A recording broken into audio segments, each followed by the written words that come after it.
Good evening, everyone. Welcome back. AP Statistics with Fiveable. My name is Jerry Kossoff. I live in Atlanta, Georgia, and I will be with you for the next several Mondays as we start to go through some of the second half of the AP Statistics course, getting into probability, sampling distributions, and eventually into inference. We're going to be here every Monday night. Like I said, 8 o'clock. It's going to be a steady time. We're going to start with some probability facts. Because probability rules provide the basis for everything you do with inferential statistics in the rest of the course. So be sure to follow us at any platform that you so choose to get updates. Invite your friends, let them know about it. Please be interactive tonight. Say things in the little chat box. If you have other questions about probability things, there should be some time for Q&A at the end. So definitely put some stuff in there as we go through. What I want to do tonight, because it's been a while since we've had a Fiveable stream, and the last time we did one, there was not probability covered. So some of your classes may be past probability, some of you may be still working on probability, but either way, we're going to ground ourselves in some basic definitions, talk about this thing called the law of large numbers, hit the complement of an event, and then dive into multiple events. So we're going to hit joint probability, union of events, and then conditional probability. So all things involving multiple events happening at the same time or not happening at the same time. And so we're gonna spend a lot of time with two-way tables tonight. We'll see some scenarios that might invite the use of tree diagrams or some other strategies that we used. If you've used other strategies to solve questions like this, please share them. Again, let's be interactive as much as we can. I see looks like there are a couple of folks in here. So please, as we go, share things. I'm actually going to be curious as to where you're at in your course in general, because I know, like I said, some of you probability might be a little bit of review, but again, it does provide the foundation for everything that we do. So please share where you're at in terms of course content right now, so we can start tailoring these to you. And like I said, we'll have some open Q&A at the end. But here's our agenda for this evening, at least the first part, and then we'll have some open time at the end if you guys want help with something specific that you're working on. All right, so if I don't see anything, anyone saying hello in the chat, I'm just going to dive right into, let's do some basic review of some basic rules. So probability at its core, okay, probability describes the chance of an event occurring. So if you're already into inference, you know that probability is describing p-values describe the probability of a specific null hypothesis being true given the sample that you've seen. If you are not there, don't worry about that, because what you're really interpreting probability as is the proportion of times a specific outcome occurs in the long run. So everyone knows the probability of a coin landing on heads, 50-50 chance, 0.5. What that really means is that over the long run, if you flip a whole bunch of coins, about half of them should come out to be heads.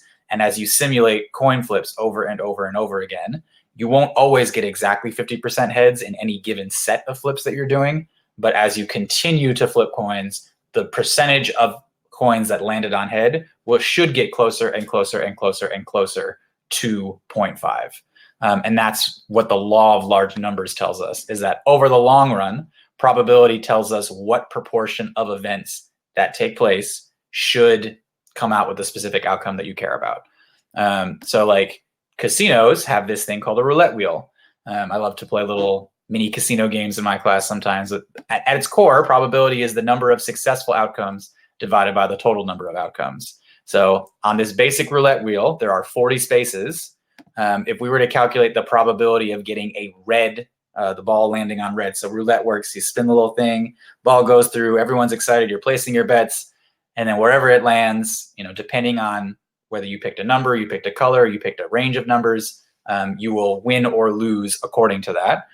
But based on what we see, if there's 40 spaces, 19 of them are red, the probability of landing on red on any given spin is about 47.5%. And so if we continue to spin the roulette wheel over and over and over again, if we do it 100 times, we might land on red more than 47 times. But over the course of many plays of the game, about 40% of them, 47%, will land on red. If I were to do the probability of not landing on green, well, there's 2 green spaces. So I don't want those. So I'd have to have the other 38 spaces out of the 40. Should be pretty straightforward. And if you can see in here, the probability of the roulette wheel landing on a number that ends in 6 You have to kind of look carefully at the different numbers that are on there, but there happen to be 4 of them: 6, 16, 26, 36. And so, there are different bets that you can place if you are 18 and choose to go to some kind of establishment that has these kind of games. They're always designed in a way that's you have a slightly negative expected value, but there's your probability for a roulette wheel. So very basically, probability is a fraction. And then that's a basic definition. Another basic definition is the complement of an event. So most things can be made into binary. Like back on the roulette wheel, binary means they either happen or they don't. So I could say that, when I spin the ball, it comes up on red or it doesn't, or it comes up on black or it doesn't, or it comes up on an even number or it doesn't. And the probability of the other side of a binary event is always 1 minus the probability of, the first side of it. So if the chance of something is happening is 25%, the chance of something not happening is 75%.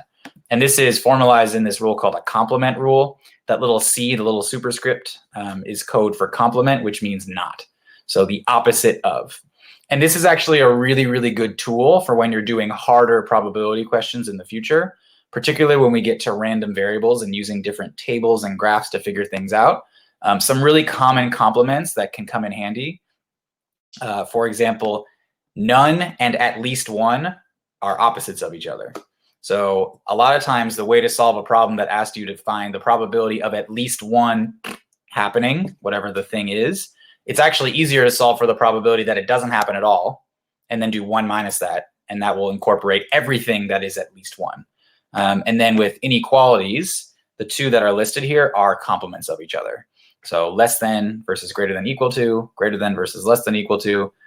Sometimes if you know the probability that something is less than 6, okay, well, 1 minus that will give you the probability that you end up greater than or equal to 6. And these facts can be used complementary to help you with some basic probability questions.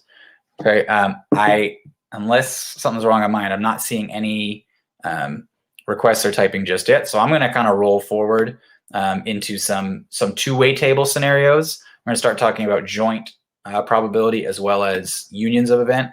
Okay, joint probability is with this little symbol that kind of looks like an A in between the A and B, and that is code for the word both or and. So if you see this notation, the way to read it is the probability of events A and B both occurring at the same time. Like on this table, if I were to ask, how many people are both athletes and have a very high GPA, you would have to look for the intersection of those two groups. So kind of look across the table at all the athletes, look down the columns at all the people with high GPAs, and you would see that there are 30 athletes with high GPAs out of the entire student body that was in this sample. And so the probability of choosing an athlete and someone with a high GPA, well, there's 30 of them, and that would be 0.06. Okay, so these and questions, a lot of times they're put in word problems. If you see the word both or you see the word and, they're talking about joint probability. If you're on a two-way table, just look in the center. Pretty straightforward. And what can come up with joint probability is there's a definition. It's a definition of something called mutually exclusive events. Okay, mutually exclusive events are events that cannot occur at the same time. Therefore, the joint probability would be 0. Okay, on this table, athlete, non-athlete, and then all the GPA categories, none of those combinations of the different groups of people and the different GPAs, none of those are mutually exclusive because all of the joint probabilities have some individuals within them. But what would be mutually exclusive is if they pick me, I cannot simultaneously be an athlete and a non-athlete. Okay, I don't see any zeros in the center of the table, but these categories are mutually exclusive. And so sometimes you'll be given questions like, can these two things be mutually exclusive? And the definition of that would be based on the intersection being 0. So if you're looking at a two-way table, unless you see zeros in there somewhere, there are no mutually exclusive events. If you do see zeros, whatever the intersection of that is, those two events are mutually exclusive. If you are told two things are mutually exclusive, then you know there can be no overlap. Okay, and if there's no overlap, that can get us to the next type of combined probability you'll see a lot of times with two-way tables, and that is called union of events. Union refers to either event A or event B occurring. And if two events are mutually exclusive, then the only thing you would need to do is add up the total number of people in event A, the total number of people in event B, and smush them together. But most things aren't like that. Okay. In most cases, there's some overlap between A and B. And so if you're asked for the union of events, or the probability that either this or that happens, you're going to have to do a little bit of math and a little bit of manipulation. Okay, because what can happen is, because there's overlap, you'll run into this problem of double counting. Okay, if I were to ask all of the athletes to raise their hand in this situation, I would count 190 hands. And if I asked everyone with a high GPA to raise their hand, I would count 80 hands. And if I combine those together, I will have counted 270 people, or 270 hands. But the problem is there are not 270 people who identify as either an athlete or as someone with a high GPA, because 30 of those hands went up in both groups. And so what ends up happening, okay, is I have to combine like two individual separate totals, but then subtract away the joint probabilities in the middle. This is a formula that is on your formula sheet, your reference sheet for the AP Stats exam. And what it's saying is, hey, the way to find the probability of either A or B happening, you have to separately take the two totals for A and B and then subtract the overlap. So if events are mutually exclusive, there is no overlap. You just add the two totals together. But in most cases, there is some overlap.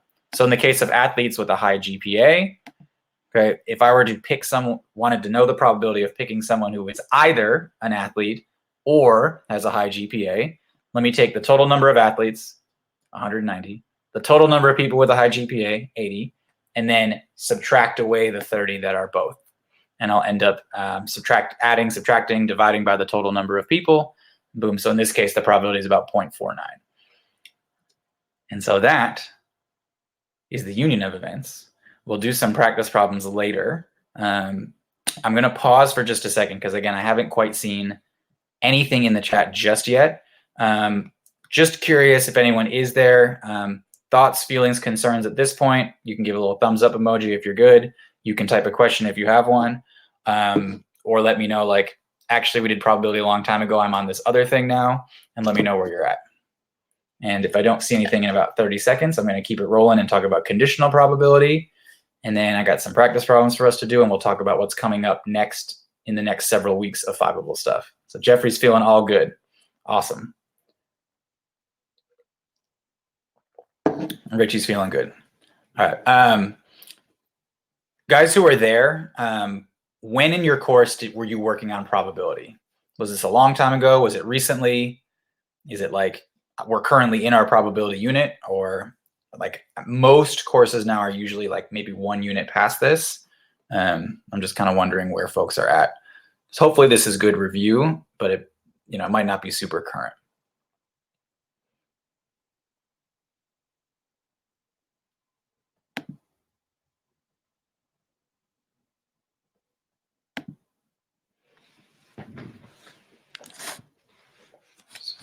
All right, perfect. All right, so we've talked about basic definition, joint probability, union of events. Let's go into conditional probability. This is where the AP exam likes to start kind of digging into the weeds a little bit here. Conditional probability is called conditional because you're finding a probability on the condition that you already know something else has occurred.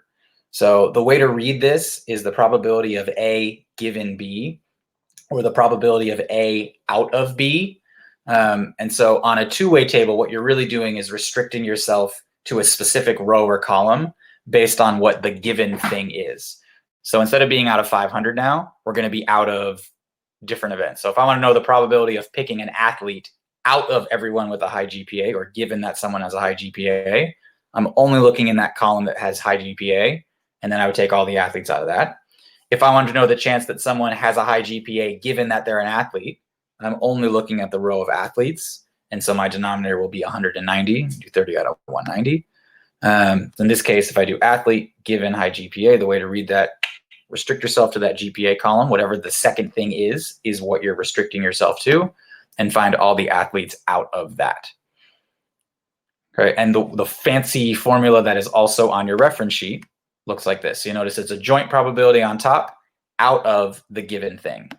Okay, and so some common phrases that we definitely need to know: given that, out of, if.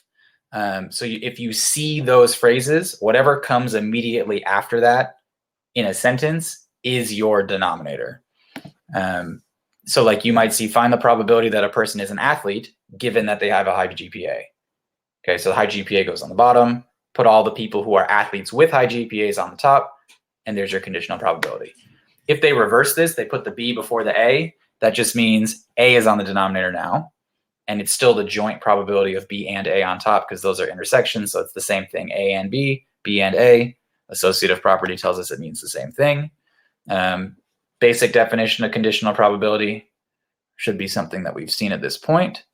We'll do a couple more problems later because the other thing that's really awesome for conditional probability is sketching these little tree diagrams. This is a tool that I have students in my class use all the time. It's really, really good for like percent of a percent problems because as soon as you know, okay, well, this percentage of kids do this first thing, and of those, this percent do this other thing, you can start creating branches to build different layers of groups and end up multiplying things together to get the joint probabilities.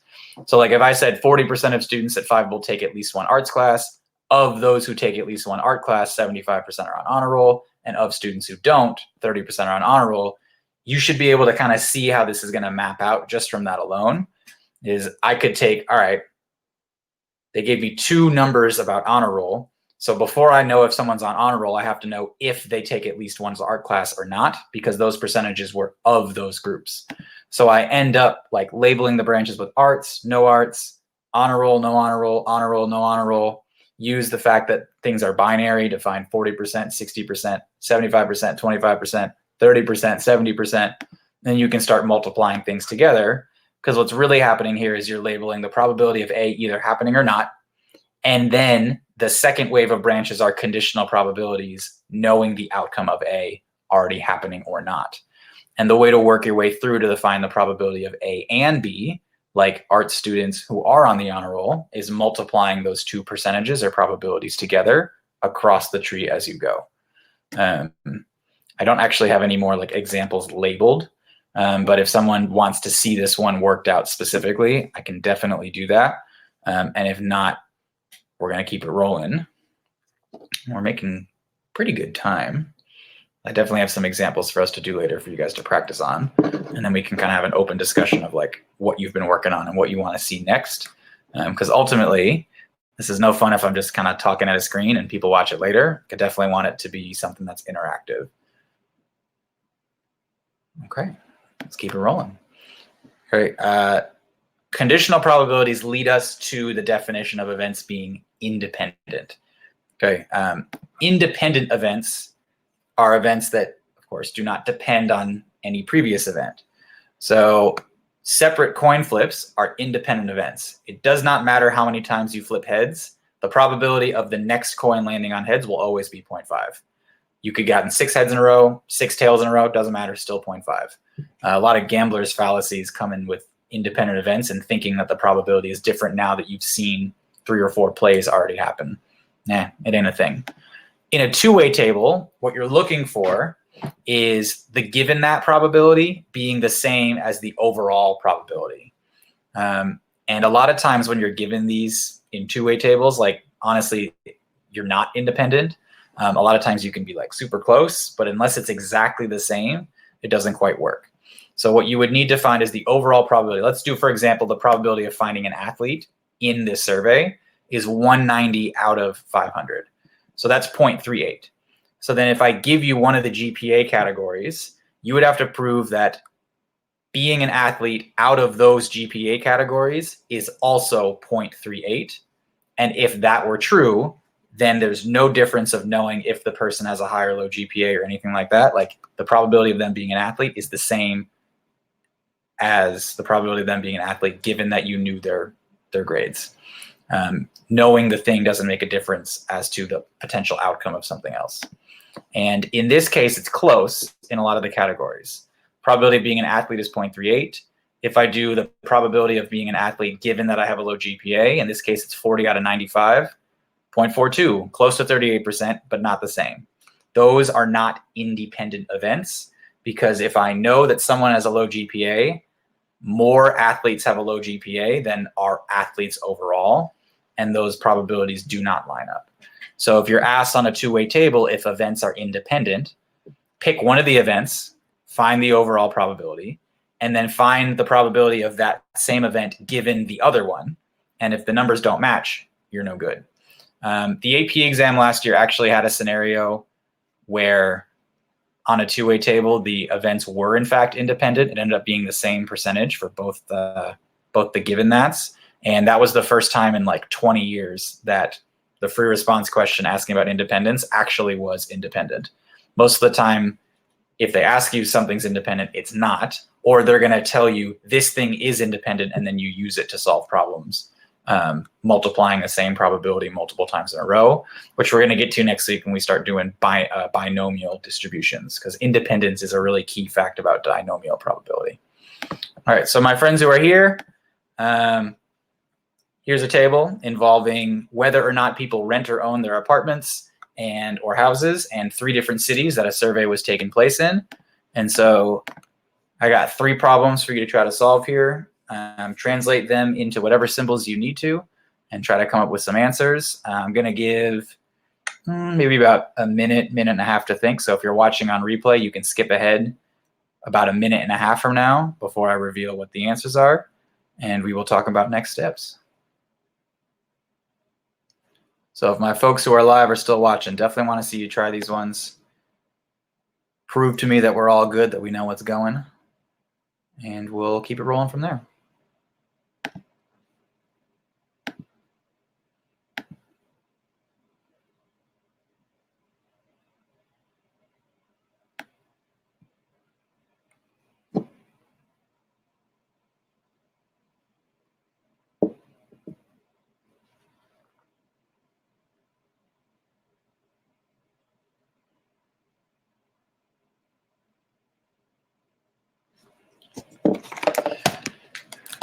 I have answers on the next slide, but some of this math I can't do in my head. Take out my calculator. I don't have a TI-84 or TI whatever edition you guys use. I'm just going to use a basic one. Because I need to do some kind of math for B and C. Atlanta. Or. So yeah, I'm with you there.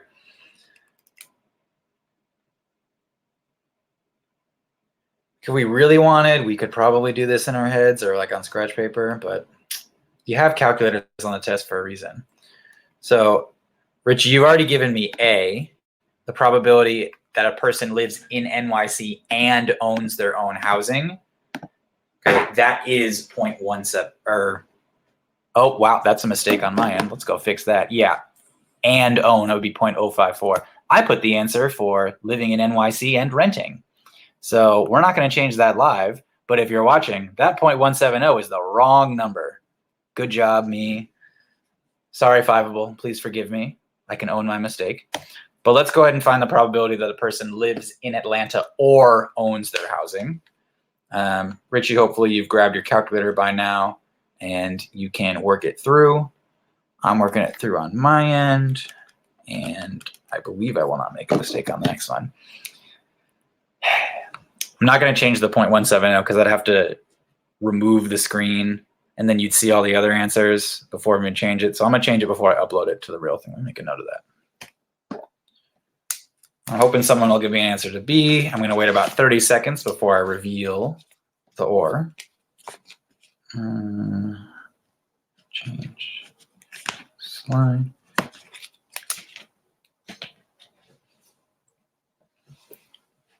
Jeffrey, if you're there, hop in. Now Richie's grabbing his calculator. Hopefully he's got that.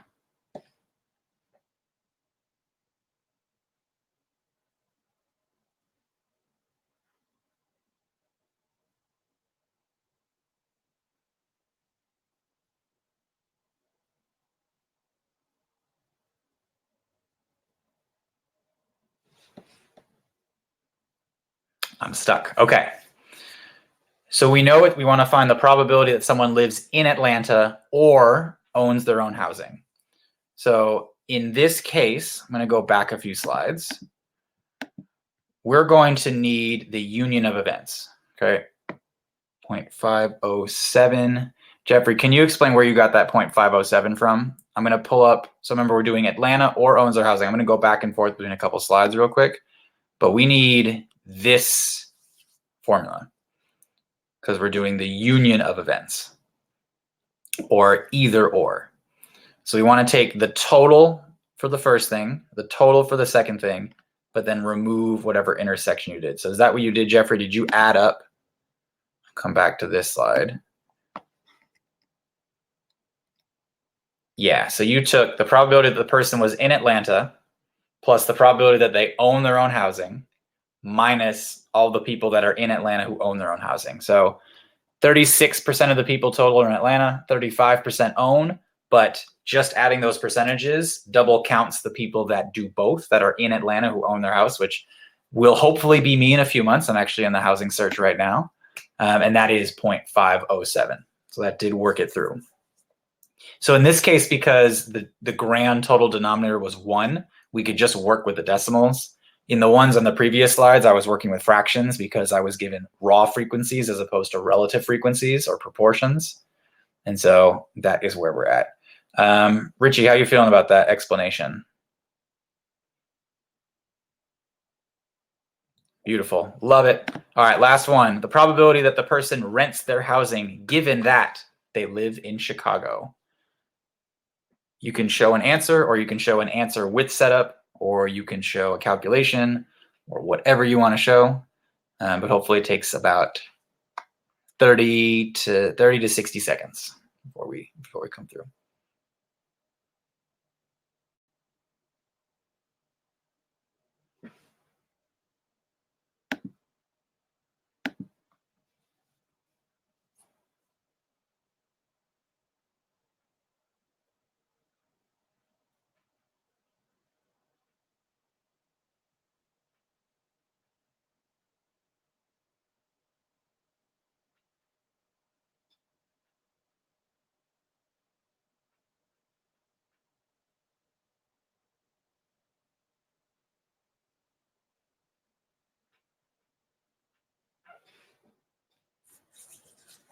All right, so given that, that's a phrase that means conditional. So there's going to be some kind of division involved here. The question is, what is it going to be out of? Because it could be out of all the people that rent, or it could be out of all the people that are in Chicago. And that'll change my probabilities for sure, depending on which it is. I'll give it about another 30-ish seconds before we reveal.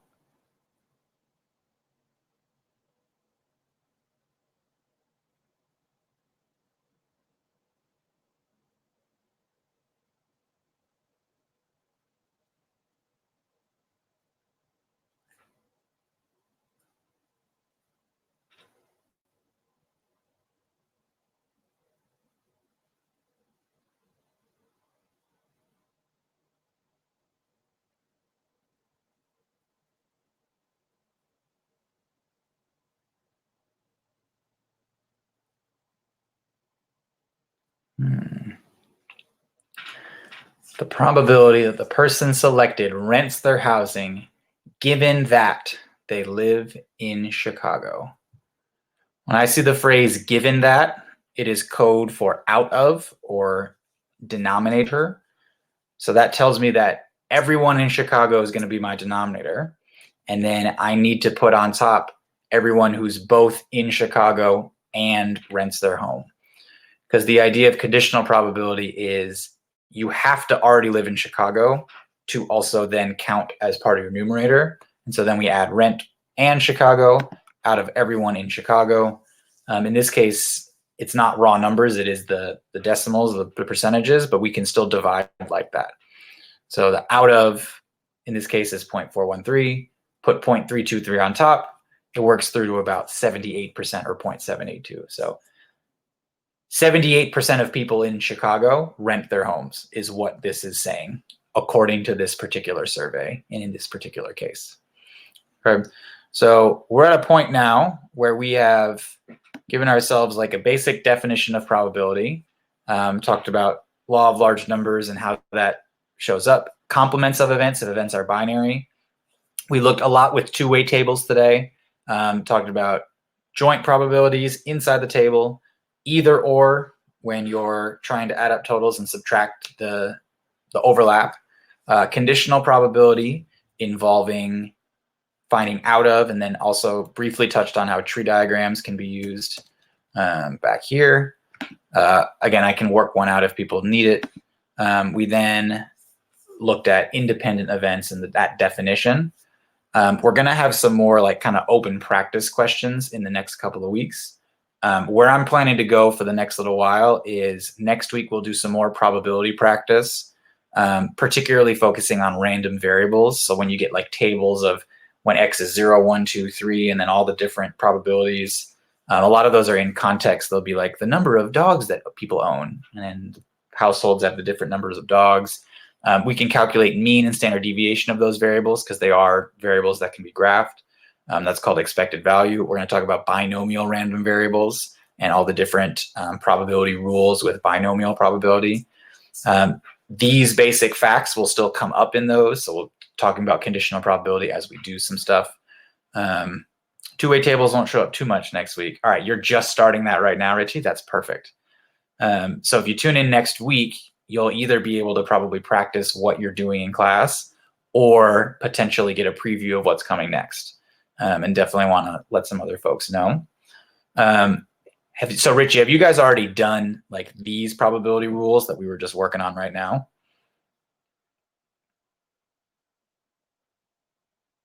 I'm wondering, I'm trying to, we do have a little bit of time here. So just full disclosure, like I'm willing to stick around for another 10, 15, 20 minutes if we need to. If you guys are like, I'm feeling good, we get some practice in, I know what's coming next. Okay, you're self-studying. Gotcha. Oh, that's awesome. Are you using a specific textbook or a specific program that you're working through?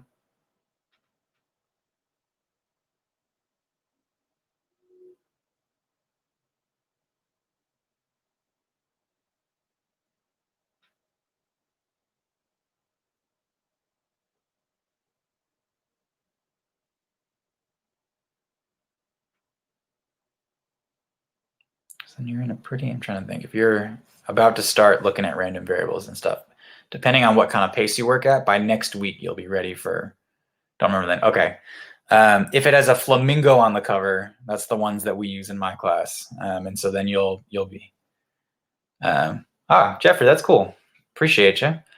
Definitely give me some feedback if there's things that you're like, this was great, this was not. I've streamed with Fiveable before. I've worked with the calculus group as well. And calculus typically gets more turnout than statistics. I think it's just a more popular course that people are taking and like feel like they need to study. But I know at the end of the year, there's going to be a lot of people watching cramming for the different exams. So, you know, with more interaction or with more people asking questions, like this probably goes a little bit longer. But I'm grateful for you guys showing up. Like I said, if you got any other questions, Richie, if there's something with probability that you've been reviewing that you want to ask about now, I'm happy to stick around and talk about it for a little bit. We can pull up some other example problems. Otherwise, if we're feeling good, all right, you're good. Like it's a Monday night, I'm good. Jeffrey, yeah, there is definitely a big difference. By the time April and May come around, a lot of people are searching for AP review, and one of the things that Fiveable is doing a better job with is coming up in search engines. And so as people start searching like AP blank review, they get directed to some of our pages and start seeing about the streams. One of our founders was telling me that last year, before like the world history exam, for example, they had been averaging like 20 to 30 people through the months of like November, December, January. And by April and May, they were getting 500 to 1,000 people live in these streams, which I mean, I'm sure made the chat just wild, trying to like have people asking questions and everything else. So I've done some streams where there's like between 20 and 30 on calculus, and then you get pretty good participation with like about half the people trying problems at different times. I'll admit it's a little bit awkward when there's just one or two people there, and I'm like, I hope they're listening. I hope they type something.